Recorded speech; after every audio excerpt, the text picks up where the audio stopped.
Vladimir Poutine et Xi Jinping contre Barack Obama et les Occidentaux. C'est l'affiche de ce G20 à la tension sans précédent. Ce matin, Chinois et Russes s'affichaient volontiers leur bonne entente.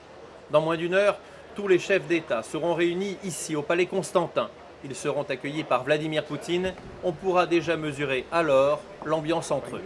Les chefs d'État vont arriver par ce foyer. Ils attendront pour la photo officielle. La cérémonie durera 1 heure. Ensuite, les travaux proprement dits vont commencer. Et là, problème. L'alphabet cyrillique plaçait Barack Obama à côté de Vladimir Poutine. Alors on a changé d'alphabet, utilisé le romain et le tour est joué. Théoriquement, les grands de ce monde ne devaient parler que d'économie, mais évidemment la Syrie va s'inviter dans les débats. À chaque fois, l'ordre du jour de G20 passe au deuxième plan. Il y a toujours quelque chose qui explose. L'an dernier, c'était la crise grecque. Et cette fois-ci, la Russie est prête à parler de la Syrie. La tension actuelle évoque la guerre froide. Aucun tête-à-tête Poutine-Obama n'est prévu. Mais sait-on jamais? Une salle sous les toits a été préparée au cas où ils accepteraient de se parler, mais seul à seul. Autour du château, une zone de 500 mètres est interdite à tout témoin.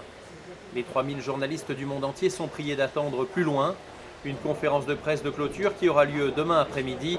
D'ici là, les observateurs conviennent que tout est possible.